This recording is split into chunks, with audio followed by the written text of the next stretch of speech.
Hi, this topical talk's gonna show you how to make Discord not show what game you are playing. To hide your activity status on Discord, follow these easy steps. So as you can see right now, I'm in a server and here we can see my profile and here we can see my status is showing now playing Google Chrome. So to hide this status, all you have to need just go to user settings and scroll down to this left-hand menu and click on activity privacy.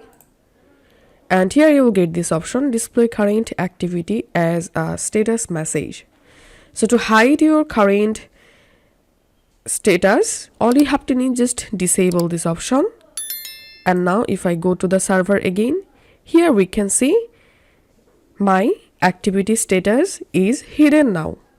This is how we can easily hide what game we are playing on Discord.